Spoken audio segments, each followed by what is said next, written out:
I'm excited to welcome Lindsay Chervinsky back to the show today.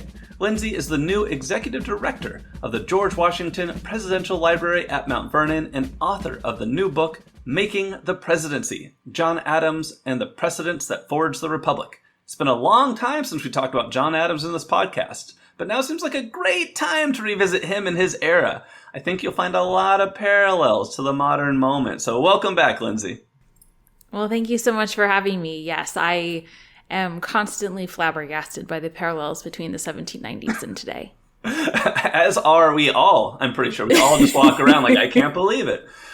So first off, I just want to congratulate you on your new role with the George Washington Presidential Library, and kind of on the topic of George Washington, your first book, which we have talked about in the past, was about how George Washington built the presidential cabinet. What was the inspiration to follow up a book on the origin of the presidential cabinet with a book on the second president, John Adams, and the evolution of the presidency?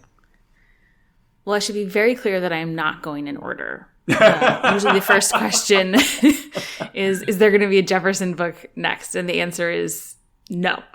Absolutely not. I actually, and the reason is because this book was initially supposed to be both an Adams book and a Jefferson book, and it was going to be a look at how did you go from having Washington's cabinet to having this cabinet that was terrible under Adams, and then by all objective standards, really quite excellent under Jefferson. And I was starting to write that book, and I was like, wow, I really don't want to write the Jefferson part of this book. And so I dropped it off. I had also already written an article for a scholarly journal about that subject, and I really kind of felt like I had said all I wanted to say. So I was like, okay, well, I find the Adams presidency really fascinating. Let me dig into that. And then January 6th happened, and it completely unlocked for me the Adams presidency, because I realized how much I had been taking for granted the peaceful transfer of power and all of the norms and customs and precedents that are really essential to upholding the presidency and often are not written down. And they certainly weren't written down in 1796 and in 1800. And so I just all of a sudden developed this incredible appreciation for a lot of the small, tiny details that went into making sure the presidency survived after Washington, because he was such an unusual figure. And I felt like that story really hadn't been told and was really important to our current moment, of course, because of the peaceful transfer of power, but also because we're not going to have another Washington. So what does that mean for everyone else? So succinctly, who was John Adams, and why was he elected our second president? It's really hard to do a succinct answer on who was John Adams. Right. In 10,000 words or less. John Adams was born in Massachusetts. He came from good, hardy, Puritan, Congregationalist stock. He was educated at Harvard. He became a lawyer. He was also a farmer. He loved his farming.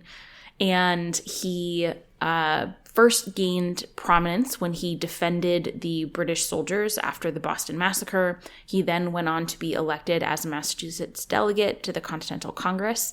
He was instrumental in the Congress's Declaration of Independence, mostly by haranguing a lot of the other members to finally support independence, if I'm being honest. But he also ensured that Thomas Jefferson was the one that wrote it, and he engineered Washington's nomination as commander-in-chief of the Continental Army, so he was able to put other people into positions of prominence.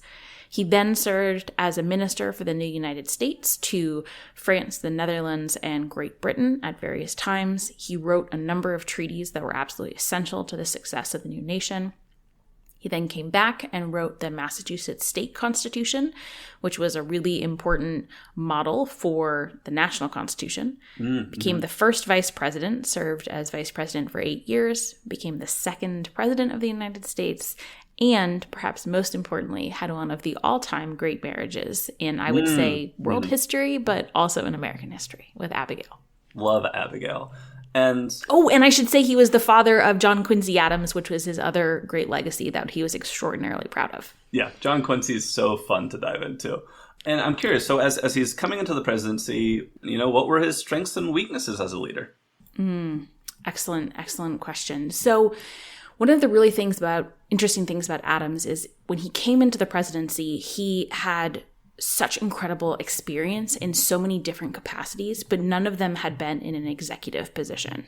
So he had never had to manage other people, which turns out is really kind of important when you're serving as the president of the United States. Yeah. And to be fair to him, Washington had never permitted him or never invited him to come to a cabinet meeting. And so he didn't see how those interpersonal dynamics worked. So, I mean, one of the things that I think he was really quite excellent about is he knew his own strengths and his weaknesses quite well. Yeah. And he knew that he was prone to be rash. He knew that he could be hot-headed. And so he had a tendency to write drafts of things, especially if it was an important document, because he knew his first one was going to be way too fiery. And then he would set it aside and write another one that was a little bit more temperate, and then set that aside and write another one. Mm-hmm. So that's a remarkable amount of self-awareness. He also was genuinely able to take advice from people if he felt like they were coming from a place of wanting to support him. Mm-hmm. So, I mean, of course, Abigail, people accused her of being his cabinet of one, which at times was really quite accurate. And he did seek out advisors. He sought out advice. He listened to people. He was really good about cultivating networks of information across the globe. Mm-hmm. But if he felt like someone was out to get him, here's where a weakness came into play a little bit. He tended to take those things a little bit personally. And so he often would shut down relationships because of that, or, you know, was not always able to keep a poker face when maybe he should have. And so, you know, he was not, like, he was on one hand way more politically savvy than we give him credit for, and on the other, occasionally motivated by personal bias. The other great strength was that he had a very, this isn't really a leadership strength, but I think it's worth noting, he had a very accurate and canny sense of how the world worked because he had been to so many places. Yeah. And he understood that people were self-motivated. And so he was able to see foreign policy for exactly what it was, rather than viewing it through some sort of ideological or romantic lens. And at the time, because foreign policy was the president's really main responsibility, and the president is the only person responsible for foreign policy, that was such an essential skill. Can you remind us, what was the State of the Union when Adams became president? I mean, especially speaking of foreign policy, are we in a strong position? Are we a minnow in a sea of sharks? Well, on one hand, we were definitely stronger than we had been. Alexander Hamilton's financial legislation had worked quite well, so the economy was really starting to boom, and the nation was paying off its debts from the Revolution. Washington had done so many essential things, but in particular, he had served as president for 2 terms, which allowed the nation to start to have a foundation, which anyone who has tried to build anything, whether it's like physical or an organization, knows that it's much easier to tear things down than it is to actually build them. So getting that foundation laid was so essential. Washington had established precedents about, you know, the president's control over foreign policy and domestic policy, and had started to define American sovereignty vis-a-vis other nations. And so that was something that Adams had inherited, that both, like, the relationships with France and Great Britain in particular had started to evolve. And yet, on the other hand, compared to especially how it is today or how it would become, the United States was still teeny tiny. And it was still teeny tiny in terms of its importance and how France and Great Britain saw the United States. They still saw it as a pawn to try and leverage in their European machinations. And they were very eager to pick off American shipping if it suited their interests. Right. They were very eager to encourage the states on the borders to split from the Union so they could seize them back into their empires. And domestically, a lot of those tensions were then exacerbated by domestic differences. So it was a moment of intense partisan tension and partisan divide. There was a constant threat of political violence and actual political violence. So newspaper editors were constantly getting beaten up because they were very partisan and they were seen as these, you know, kind of like intense political actors. There were rolling pandemics. There was a big influx of immigration, which led to xenophobia and questions about who belongs and who is a citizen. There were questions over what is free speech and who gets to have it. And then there were contested elections and foreign interference in elections. So lots of different things about that period should sound familiar. All right, so we've got quite the setting. You know, we got pandemics, political violence, a world at war, and the United States is just a ping pong ball being bounced around. Let's start painting some of the window dressing around Adams himself as he's like, what am I going to do with this situation I find myself in? In the presidential election of 1796, Adams receives the most votes, and his former friend turned political rival, Thomas Jefferson, received the second most votes. Under the rules of the day, Adams became president and Jefferson vice president. What was Adams' relationship with Jefferson like at that point? And how did Jefferson's place in the vice presidency, the opposition candidate in the vice presidency, you know, how does that impact Adams' administration? Yeah, so they had been, as you said, they had been close friends. And then once they came back to the United States, their political differences had driven them apart. But they were not as, there was not as much animosity as came up a little bit later. And the election had been a nasty one, but they had really stayed out of it. And so both Adams and Jefferson came into the administration hoping that they could work together. I think Adams in particular genuinely wanted to work with Jefferson to have a bipartisan administration, to get his feedback, to get his input, because Adams didn't trust the extreme wing of his party, which was what I call the Arch Federalists, led by Alexander Hamilton. And he wanted to try and create what we would think of today, you know, as like the big middle, where the middle, the sort of left wing of the Federalist Party and the right wing of the Democratic Republican Party are basically, you know, like the center, the big center of the nation. And he hoped that he could do that with Jefferson. And I think Jefferson was maybe a little bit more reluctant, but he also was initially optimistic about working with Adams. And they both spoke about it. They stayed in the same hotel the night before the inauguration. And that was seen as a very important symbolic gesture because it was this recognition that both of these people were coming together under the same roof. But very quickly, Jefferson turned away from the Adams administration. And here is where Jefferson's dislike of conflict and his, I think, willingness sometimes to see the worst in Adams was very detrimental. Because if he had just talked to Adams at several moments, they were often in way more agreement than Jefferson thought they were. And Jefferson thought that Adams was being controlled by his cabinet when he really wasn't. And so very quickly, Jefferson turned away from the administration, played no effective role in governing. They did not talk about policy. They did not really socialize much together. But Jefferson was basically running this outer ring of foreign policy in particular, and he was meeting with the French minister. He was encouraging the French minister not to make any sort of new treaty with the Adams administration because he said that Jefferson would be in office 4 years later and he would get a better deal. I mean, like, this stuff familiar. Is very... Yeah.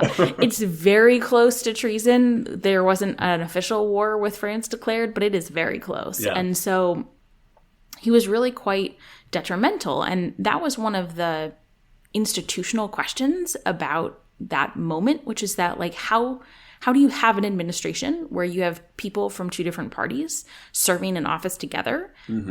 Does the presidency work? Like, would it get actually torn apart? And it turns out that the vice president is, for all intents and purposes, kind of useless. And so they survived it. But it was a real question. And it did lead them, that combined with the election of 1800, led them to the 12th Amendment to ensure that that did not happen again. Right. You mentioned the parties and their places in the parties. I'd love to dive more into that because one of the precedents that Washington had tried to establish is that presidents are above political parties. He had never really colluded with the emerging Republican or Federalist parties, even if he leaned toward one in his beliefs. And that's a huge difference from today, where, like, today the president runs their party. You know, the head, the head of the country, the head of their party.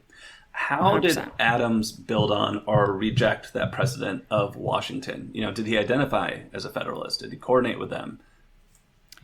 Yeah, so I think he was certainly more friendly to the idea of being a Federalist because he was always, from the very beginning, he was nominated as a political party candidate, as opposed to Washington, who was just Washington. But he did not see himself as a party man, and he was not a party man, and he was not beholden to the party's wishes. He did not view his responsibilities or his loyalty to be to the party. And that infuriated people like Alexander Hamilton and later Theodore Sedgwick, who were, very ardent arch Federalists. And in fact, one of Hamilton's complaints about Adams in 1796 was that he was too independent. So that kind of demonstrates that everyone understood he was not a party man. And so initially, he was willing to accept the Federalist support and success, and he did, of course, accept the Federalist renomination in 1800. But at several key moments, he split from the Federalist Party position, or at least the more extreme position, whether it be over diplomacy or pardoning people or making, various nominations and choices. And it definitely drove a wedge in the party because the Federalist Party was quite weak. As you said, the president sort of controls the party today, and we're seeing in some cases that's they have a lot of power, in some cases they don't. But because the party was weak, Adams did not have a whole lot of institutional control over it. And the party fractured and really at times turned on him because he was making decisions that were different than their preferences.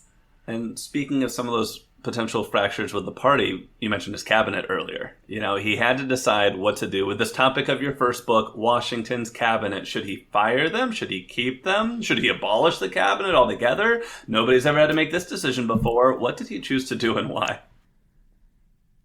Well, this was one of the big conundrums that I really feel for him because there was not any precedent. As you said, no one had ever done this before. And so now we know that if a vice president comes into the presidency unexpectedly or something happens, you have turnover. And in fact, secretaries offer their resignation as a pro forma matter. That was not the case. And so Adams was tasked with trying to figure out, does he want to get rid of these people that Washington had selected, knowing how much trouble Washington had finding replacements because the cabinet was not a particularly prestigious position at the time. So if Washington had trouble, Adams was going to have trouble. He worried that if he got rid of them, then it would be seen as somehow a rebuke of Washington's judgment, which he certainly did not want to be suggesting that he was doing. He thought that if he kept them, it might provide some continuity and some institutional knowledge for the administration at a time when, that transition for Americans was very scary. For us, it tends to get overshadowed by the one that came 4 years later because we know what happens and we know how this works, but they did not. And so it was very scary to have a moment where they had only ever seen Washington as president and they were going to be losing that. And so maybe this would provide, institutional support. And so given all of those things and given that he had never been in a cabinet meeting and he didn't know how they actually were as cabinet members, he said, all right, I think it'll be fine. They will be loyal to the office, basically. And boy, was he wrong. Yeah. I just imagine him showing up to the first meeting and being like, so what do y'all do here? And then just immediately So true. So true. Okay, so this is the lay of the land, the political atmosphere around him. He has a vice president of the opposite party, a cabinet that's rough to deal with, a party that's rough to deal with, and then the XYZ affair kind of throws the chess table up in the air. Can you give my listeners a quick reminder of what was the XYZ affair and how Adams's response was shaped by the opposition of Republicans and his tenuous relationship with his cabinet and political party? Yeah, I should add one other factor, which was that Adams knew going into this that it was going to be terrible because he understood that coming after Washington was just going to be awful. And anyone was going to fail in comparison and, no one was going to come close. And he did it anyway, which I think was a remarkable act of political courage. But so the XYZ affair, France had been basically poaching American ships and sailors for the last several years because they were mad about the Jay Treaty, which Washington's administration had signed with Great Britain. And Adams was trying to figure out what to do about these relations with France, and he sent a 3-person commission, John Marshall, Charles Cotesworth Pinckney, and Elbridge Gerry, to France to try and negotiate it. And the French officials basically refused to meet with Americans unless they paid bribes, offered loans that would be used in the war against Great Britain. So that's obviously a problem. And apologized for speeches that Adams had made months prior. None of those things were going to happen. When Americans refused, they basically were kicked out of France. I'm condensing a lot of activity here, but to give you the big picture, they were basically kicked out of France. And when reports about this made its way back to the United States, most Americans were outraged because it was a huge insult to national honor and to American sovereignty in a way that was not really acceptable. Especially, it had a very like old world versus new world vibe. Old world, the way that you got things done was to pay bribes and was to do this. And in the new world, they were trying to have a new type of nation. Right. So it was a huge insult. And one of the things that, was really beneficial for Adams is he understood exactly how this was going to come across and how this was going to play. And it was going to make the Republicans look really bad because they had been, I should say, this is Democratic Republicans. Right. They called themselves Republicans, so that's the term I use, but it should not be confused for the party of Lincoln or the Republican Party today. Great call out. It's always really important. People sometimes get very mad at me when I do that. It's like, no, I'm using their language. The Republican Party had been very pro-French. And so when all of this leaked, it made them look very bad by association. Right. And in that moment, Adams was extremely popular because there was a rally round the flag effect. The problem is eventually there were sort of Republicans were, knocked back on their heels, but then they regrouped and they continued to sort of form opposition over the next year or so to a lot of the policies. But the XYZ affair really exacerbated the partisan differences, and it made the entire system so much more calcified. And so, for example, the Federalists responded by passing a number of bills that expanded the Army in the event of war, created a Navy and a Naval Department, and then they passed the Alien and Sedition Acts, which on one hand were sort of in response to this threat of war, but were also extremely partisan in motivation. And that made Adams a much more partisan figure than he wanted to be. Mm-hmm. You write that the two parties really became more antagonized against each other after this XYZ affair became public. Each party wore hats you can recognize them by, which sounds kind of familiar. There were clashes in the streets. Why did everything become chaotic so fast?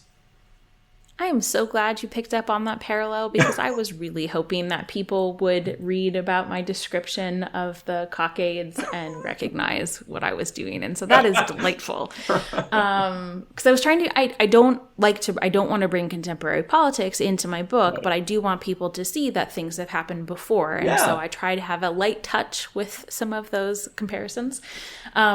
Anyway, so what was I just distracted myself.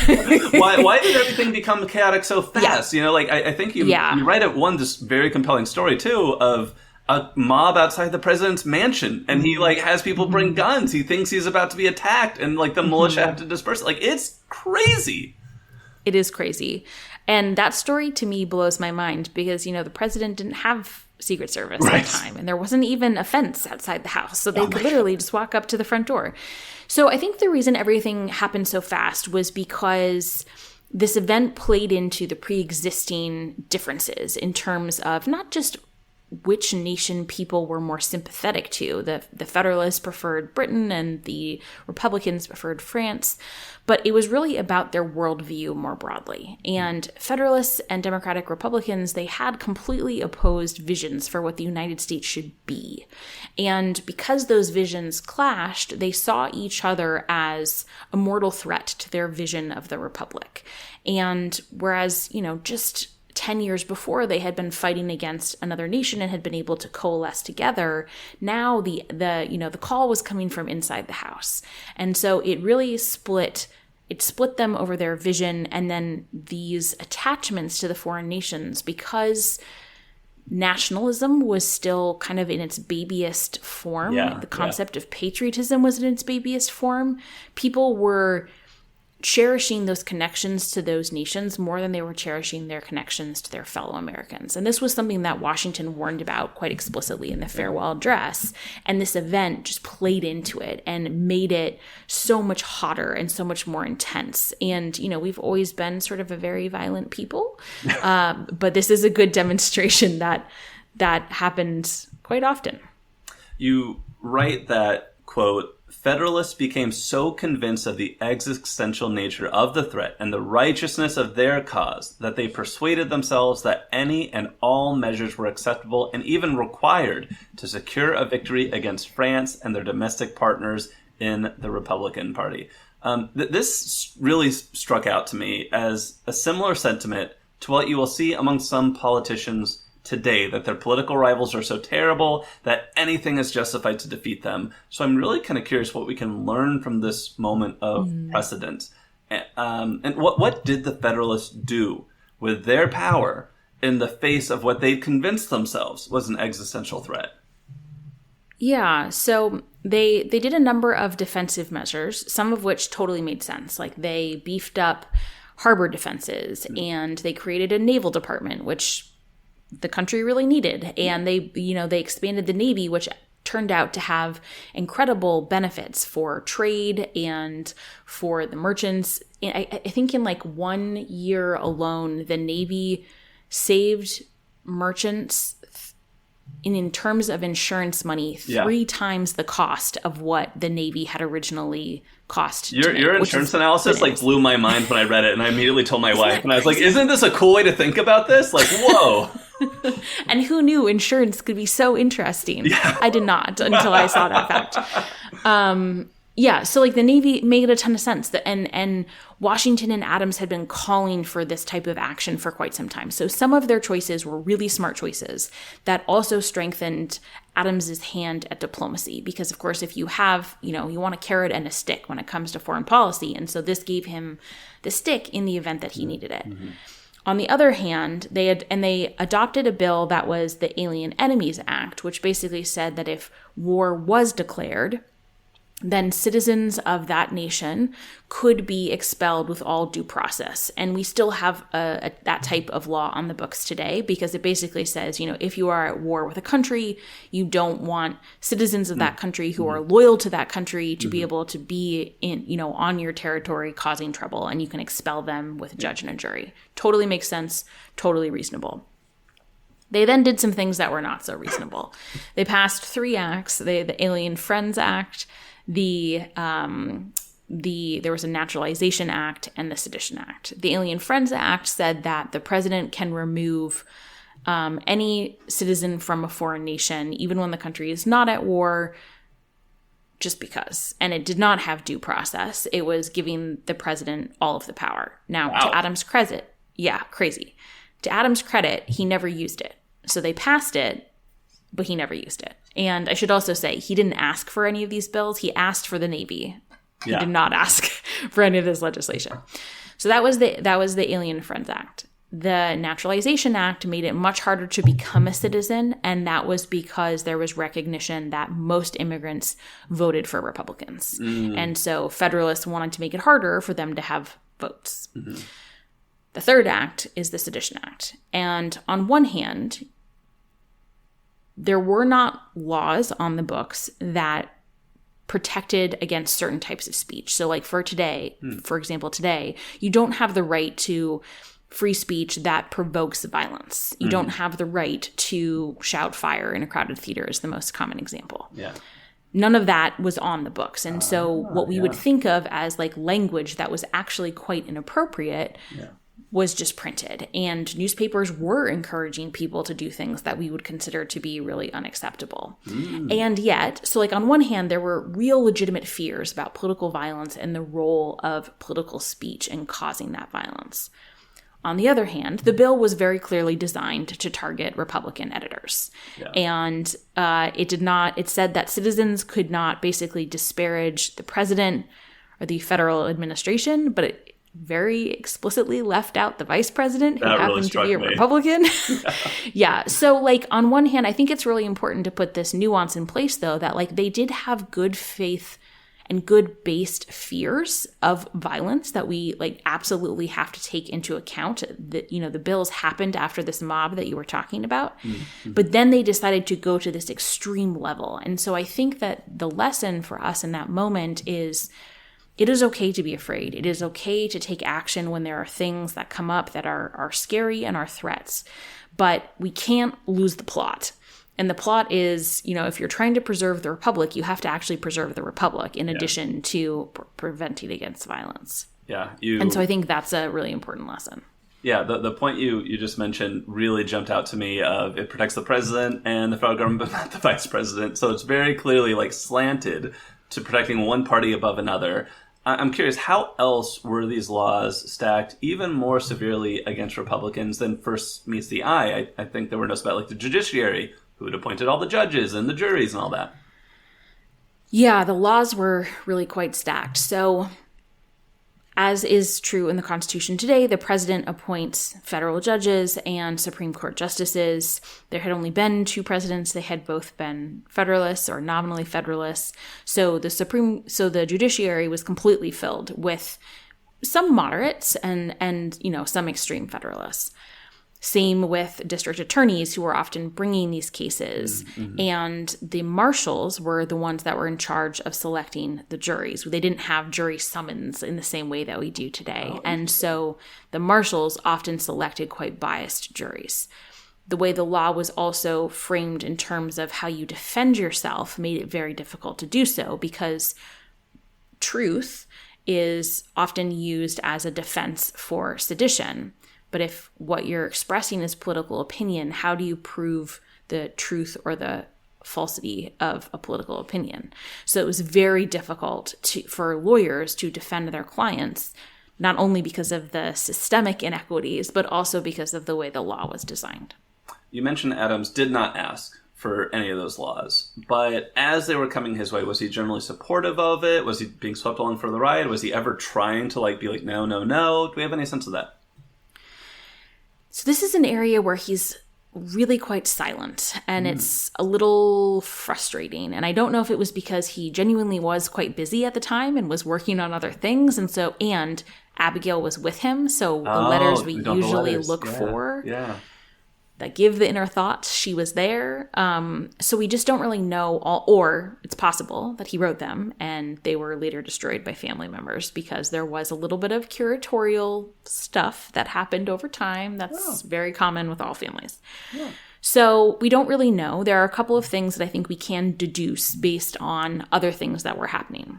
Abigail was very supportive of the Sedition Act. And I think it's one of those cases where, you can insult your mom, but other people can't insult your mom. And so, she was very protective of John. And she genuinely, feared for his life and wrote about that to her sister. Yeah. So I think she was very supportive, and that she did tend to sway his opinion. We do know that when certain prosecutions were brought forward, he expressed support for them. He felt like the editors in particular that were prosecuted were quite ridiculous. However, later on, he then was very meticulous in selecting future appointments, whether it be John Marshall as Secretary of State and then Chief Justice, or, other people that he nominated that had been either opposed to or had not been supportive of the Sedition Acts. And so it suggests either that he was not that wedded to it, or changed his mind, or had this evolution based on how they unfolded. But he did sign the bill, and he did approve the prosecution. So that is a black mark on his record, and it should not be ignored. So what really strikes me about this is as mentioned, the Federalists passed these really severe laws because they saw this as there's this existential threat. We've got to stop it. We're doing everything be up and beyond really what the Constitution allows. And yet they still lost, several years later, So were these effective? Did they backfire? Is there a lesson to be drawn? Did they go too hard? Yeah. So the common narrative in the historiography, so the scholarship on this period, is that this is what really led to their loss. And I think that is a simplification, because most people at the time saw the Sedition Acts as part of a broader Federalist system.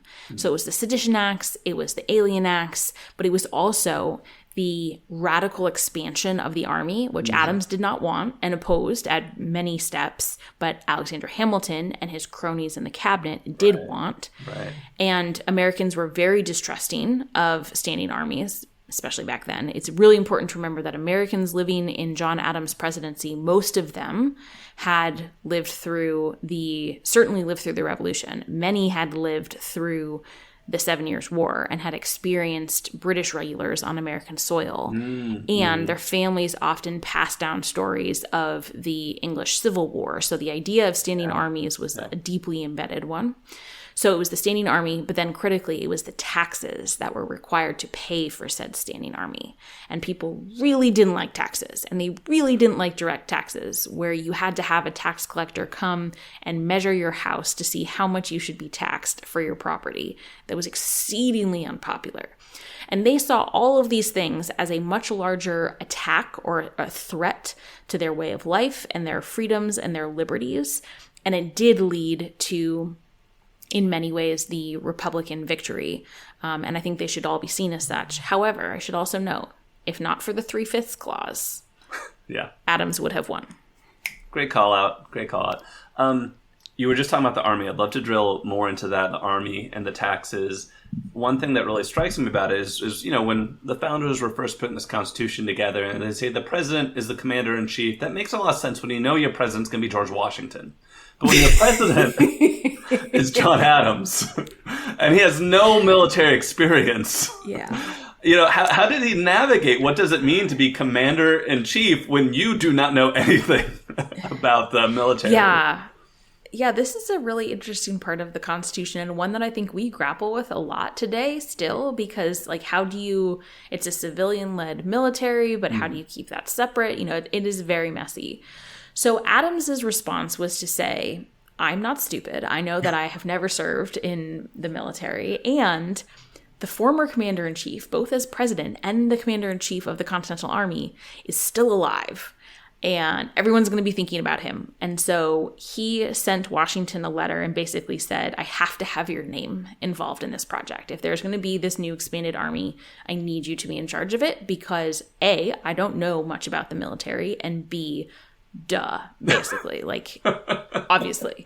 But he also understood that Washington was going to be a unifying figure. And so if there was going to be a war, you really did want to have that presence. Washington said yes, but he said that until France invades or there was a real need for him to be on the battlefield, he wanted to stay home at Mount Vernon.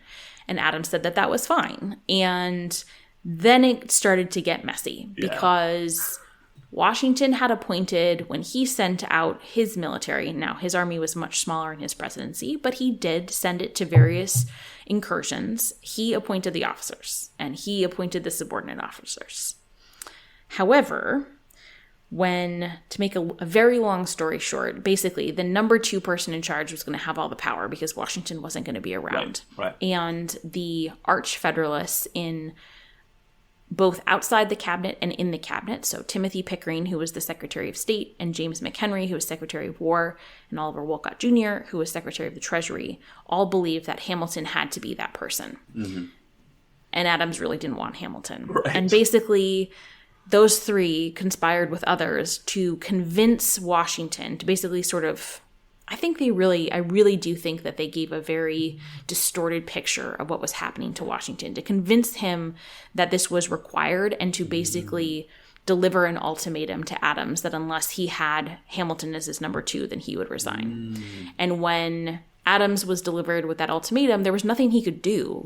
Obviously, he understood that if Washington quit, it was going to cripple his administration. And so he had to give in.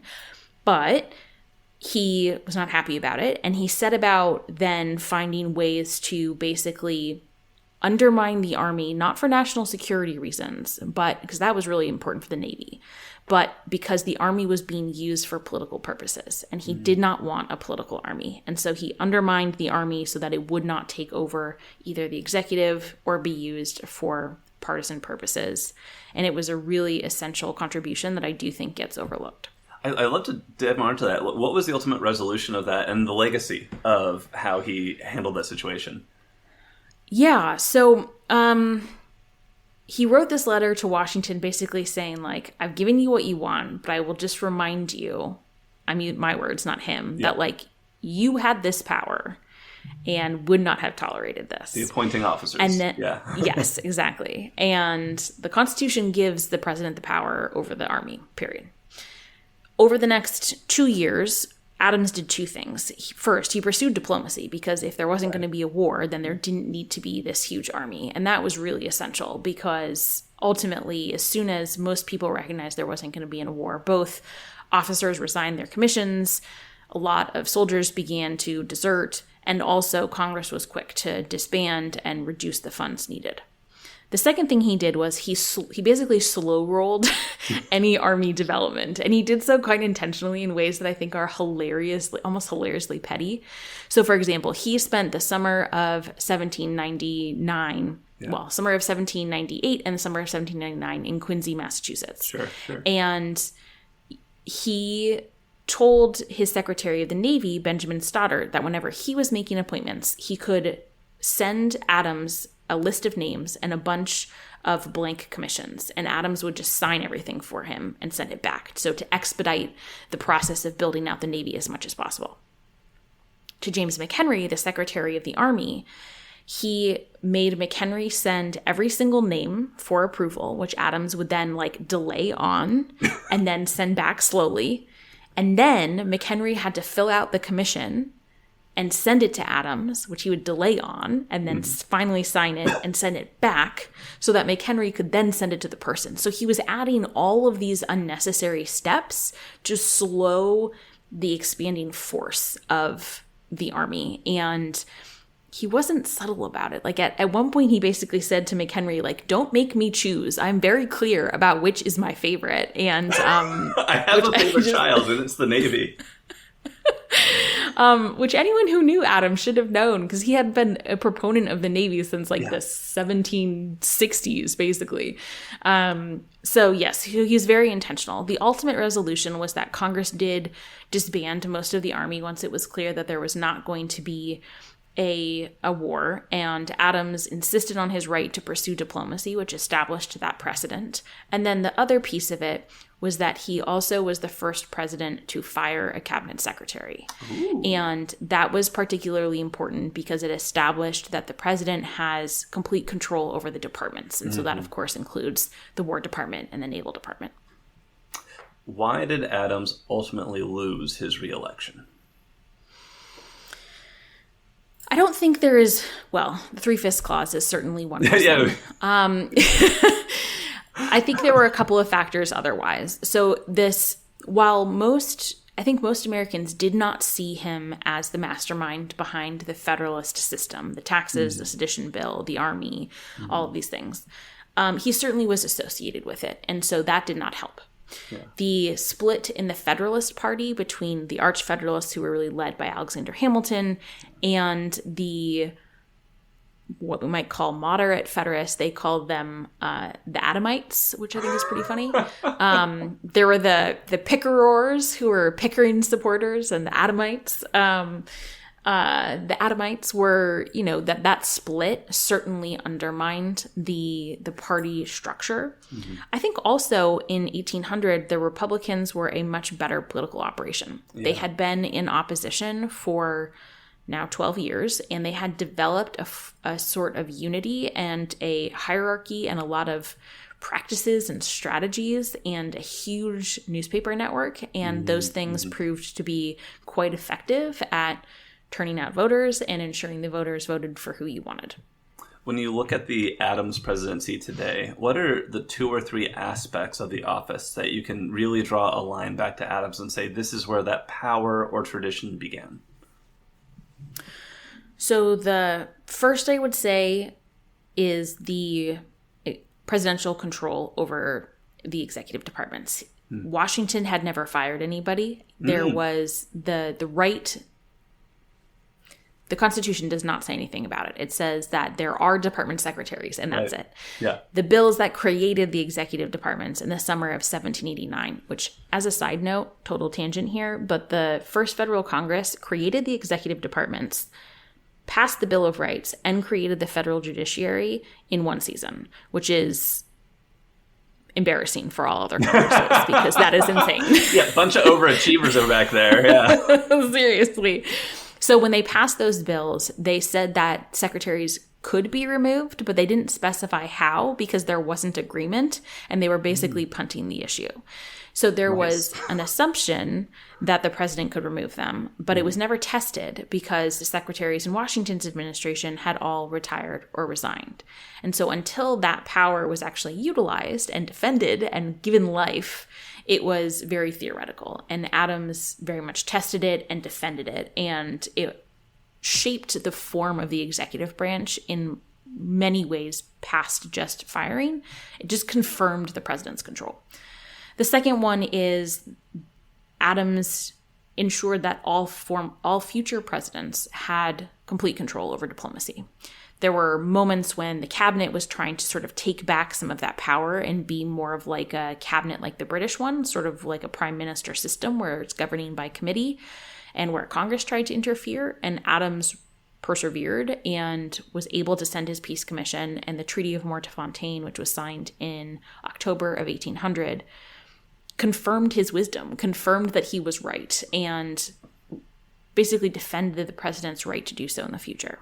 And then the last one is the peaceful transfer of power. So Adams was central to the first transfer in 1797 and the second in 1801. They did not take it for granted. It was something that they were very intentional and careful about with every single detail, and understood that it had to be crafted from scratch, and citizens had to be taught to respect it and cherish it.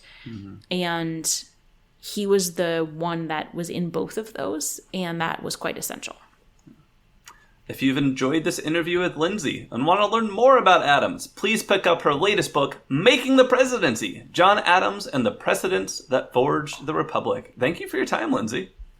Oh, thank you so much. This was such a fun conversation. Thank you for listening to today's episode of Abridged Presidential Histories. If you enjoyed it, please subscribe, tell your friends and family about the show, and write a 5-star review on your podcast listening platform of choice. If you'd like to support the show, you can look it up on Patreon or go directly to www.patreon.com/abridgedpresidentialhistories. This helps me buy books and pay to host the show, and thank you so much to everyone who's contributed so far. The music in today's podcast is a public domain recording of the United States Army Old Guard Fife and Drum Corps. In our next episode, the presidential pardon did not come up much in the first 36 episodes of this podcast, but controversial uses of it are about to become a bit of a theme. Why did the Founding Fathers give the president the power to absolve someone of their federal crimes? And how did that power evolve from its origin to become one of the most controversial powers of the modern presidency? We discuss it all with Kimberly Well, author of the new book, Pardon Power, How the Pardon System Works and Why. Next time on Abridged Presidential Histories.